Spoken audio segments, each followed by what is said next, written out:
Hello friends, this is Kalpana Vaishnav. Welcome to tautology. आज के video में हम डिस्कस करने वाले हैं बिल्कुल नए टॉपिक और थोड़े से टफ टॉपिक के बारे में, जिसका नाम है कुर्ट लेविन्स फील्ड थ्योरी। हिंदी में कहते हैं कुर्ट लेविन का क्षेत्रीय सिद्धांत। तो चलिए सबसे पहले जानते हैं कि कौन थे कुर्ट लेविन। कुर्ट लेविन एक जर्मनी के मनोवैज्ञानिक थे।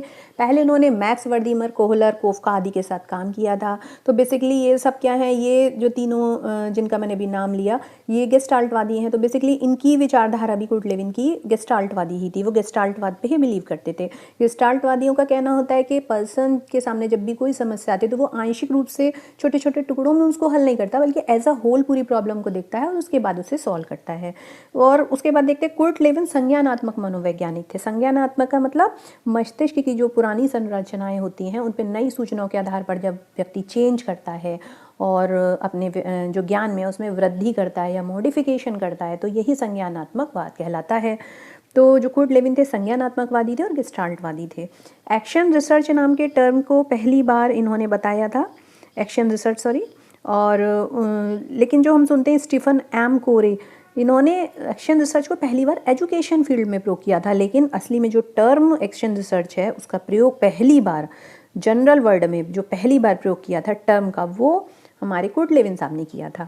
उसके बाद देखते हैं लेविन ने अपने सिद्धांत में गणितीय शब्दों जैसे कि टोपोलॉजी, क्षेत्रफल, वेक्टर आदि का प्रयोग किया था। कुर्ट लेविन के सिद्धांतों जो सिद्धांत है उसके अन्य कई नामों से भी पुकारा जाता है। यहाँ पे सारे नाम दिए हुए हैं। संज्ञानात्मक क्षेत्र सिद्धांत, टोपोलॉजिकल, सीखने का तल रूप, प्राकृतिक दिशा, सदृश्य और समूह गतिशीलता का सिद्धांत।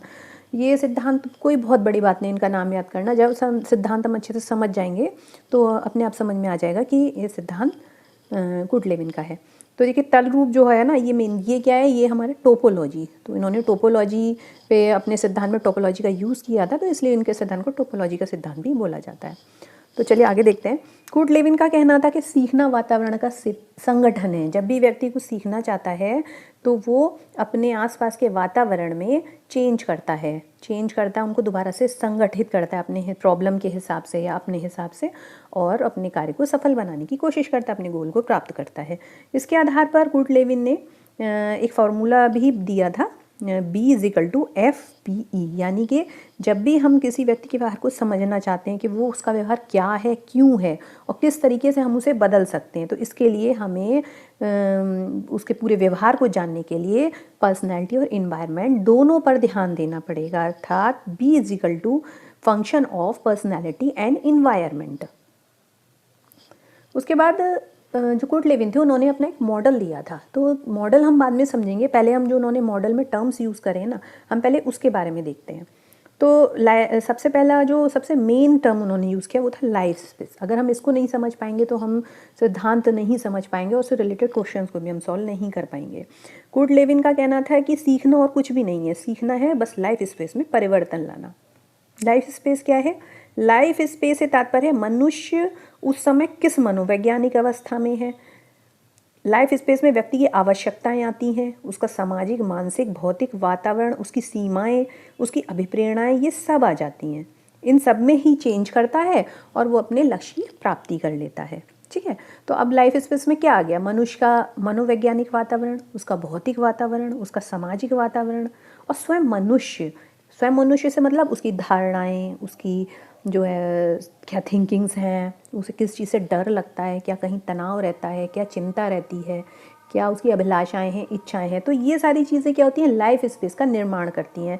व्यक्ति इसी के आधार पर इसी में परिवर्तन करके ही कुछ सीखता है। अब दूसरी चीज़ जो टर्म उन्होंने यूज़ किया था वो क्या था? वेक्टर। वेक्टर क्या होता है? दिशा व गति, यानी कि दिशा के साथ साथ जो गति होती है उसे वेक्टर बोलते हैं। थर्ड टर्म यूज़ किया था बैरियर। बैरियर यानी बाधाएं। चौथा टर्म उन्होंने यूज़ किया था वैलेंस। वैलेंस यानी आकर्षण या विकर्षण, दोनों तरीके का हो सकता है। अगर पॉजिटिव वैलेंस बन रहा है तो वो उसे हम आकर्षण कहेंगे, नेगेटिव वैलेंस होगा तो हम उसे कहेंगे विकर्षण। तो चलिए आप देखते हैं कि कुर्ट लेविन साहब का जो मॉडल था वो क्या था।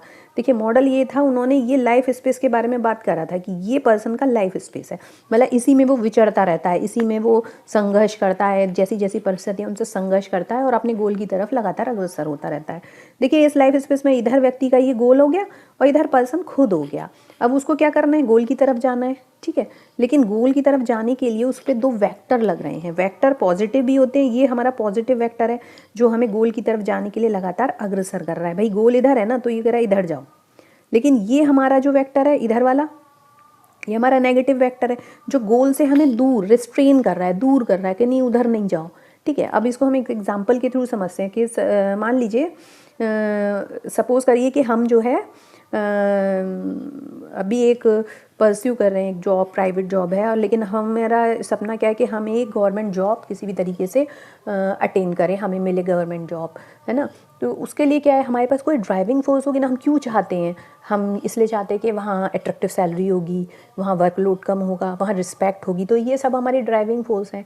लेकिन दूसरी तरफ से कुछ रिस्ट्रेनिंग फोर्स भी है जो हमें रोक रही हैं। जैसे हम जो जॉब अभी परस्यू कर रहे हैं, हमें उससे टाइम ही नहीं मिलता है कि हम अपने कॉम्पिटिशन के लिए तैयारी करें, हमारे पास मटेरियल नहीं है, हमारी जो पिछली नॉलेज है वो बहुत फीकी पड़ चुकी है। तो ये सारे हमारे रिस्ट्रेनिंग फोर्स का काम करते हैं जो हमें हमारे गोल की तरफ जाने से रोकते हैं। तो ऐसा नहीं है कि हमारे लिए सिर्फ पॉजिटिव वेक्टर ही ज़रूरी होते हैं, ये वेक्टर कहलाएंगे जो दे रहे हैं ना, एक पॉजिटिव वेक्टर, एक नेगेटिव वेक्टर है। तो जो वेक्टर्स हैं ज़रूरी नहीं है, दोनों तरीके के वेक्टर हैं, ज़रूरी होते हैं, पॉजिटिव और नेगेटिव दोनों ही ज़रूरी होते हैं। बस उनमें बैलेंस बनाना मनुष्य का काम होता है। और वेक्टर यहाँ मैंने आपको सिर्फ दो प्रकार बताए हैं, लेकिन ऐसा नहीं है दो वेक्टर होते हैं, वेक्टर बहुत होते हैं। इधर से भी आपका कोई वेक्टर हो सकता है ना। इधर से भी एक वेक्टर पर्सन पे आ सकता है, इधर से भी, मतलब बहुत सारे वेक्टर हो सकते हैं। कुछ पॉजिटिव हो सकते हैं, कुछ नेगेटिव हो सकते हैं। व्यक्ति इन्हीं जो है रिस्ट्रेनिंग फोर्सेस और इन्हीं बैरियर्स, इन्हीं ड्राइविंग फोर्स, इनके बीच में काम करता है। और जहाँ ज़रूरत पड़ती है वो अपने सामाजिक वातावरण, मनोवैज्ञानिक वातावरण और अपने भौतिक वातावरण को चेंज करता है और अपने गोल की तरफ अग्रसर होता है। तो चलिए अब देखते हैं उनका जो कहना था कि किस तरीके से वो अपने लाइफ स्पेस में चेंज लाता है। अब देखिए यहाँ हमने क्या देखा, यहाँ जी फॉर गोल है और यहाँ पर्सन है। पर्सन को क्या करना है, गोल की तरफ जाना है। लेकिन क्या हुआ, मार्ग में आ गई बाधा यू शेप की। अब पर्सन को क्या करना है, जाना तो उस गोल की तरफ, लेकिन बीच में बाधा है, तो क्या करेगा।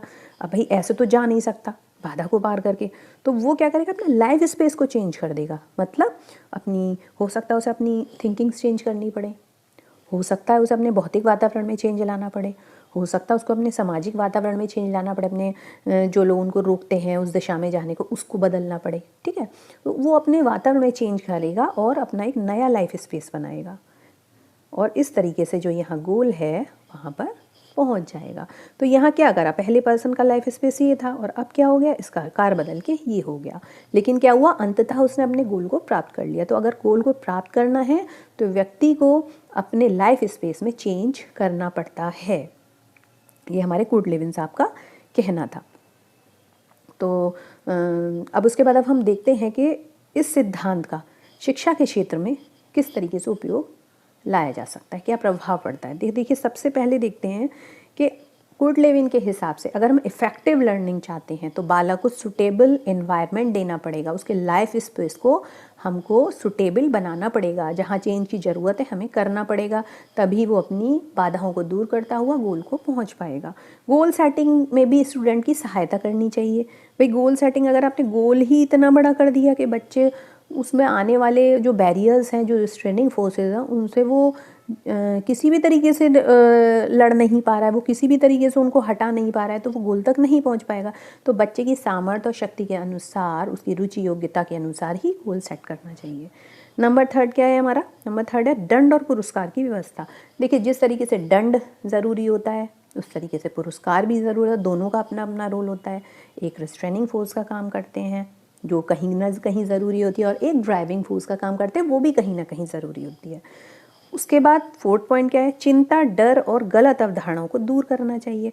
भाई देखिए लाइफ स्पेस के अंदर स्वयं व्यक्ति भी आता है, उसके अंदर का जो मनोवैज्ञानिक, जो उसकी क्षमताएं होती हैं, जो उसकी योग्यताएं होती हैं, जो उसका डर होता है, जो उसकी चिंता, अवसाद या मानसिक जो भी उसकी स्थिति होती है, उससे उसके गोल अचीवमेंट पे बहुत प्रभाव पड़ता है। तो जहाँ तक हो सके व्यक्ति को इन चीज़ों को दूर करना चाहिए। जितनी भी उसकी निगेटिव मानसिक शक्तियाँ हैं, मानसिक योग्यताएं हैं, जो भी निगेटिव है दिमाग में, उसको दूर करना चाहिए, तभी व्यक्ति अपने गोल की तरफ पहुंच पाएगा। तो ये हमारे कुछ इम्प्लीमेंटेशन थे जो गुड लिविंग के हिसाब से सिद्धांत को हम के अकॉर्डिंग हम एजुकेशन में अप्लाई कर सकते हैं। तो ये था हमारा गुड लिविंग का सिद्धांत। अब अगर आपको इससे रिलेटेड कहीं भी कोई क्वेरी हो, कुछ पूछना हो, तो प्लीज़ मुझे कमेंट बॉक्स में ज़रूर बताइएगा। आपकी सारी क्वेरीज़ को मैं कमेंट में आंसर करूँगी, या हो अगर कहीं ज़रूरत पड़ी तो दोबारा से एक नई वीडियो बताऊँगी। और अगर आप किसी और टॉपिक पे वीडियो चाहते हैं तो प्लीज़ कमेंट बॉक्स में मुझे लिख के ज़रूर बताइएगा, क्योंकि इससे मुझे भी एक टॉपिक मिलता है और एक एनर्जी मिलती है कि आप लोग मेरी वीडियो को प्यार से देखते हैं, उसको लाइक करते हैं और मुझे सजेशन देते हैं कि मुझे इस टॉपिक पर वीडियो बनाना चाहिए। तो आप प्लीज़ मुझे ज़रूर बताइएगा, वीडियो को लाइक करिएगा, शेयर और सब्सक्राइब करिएगा। Thank you friends, thanks for watching.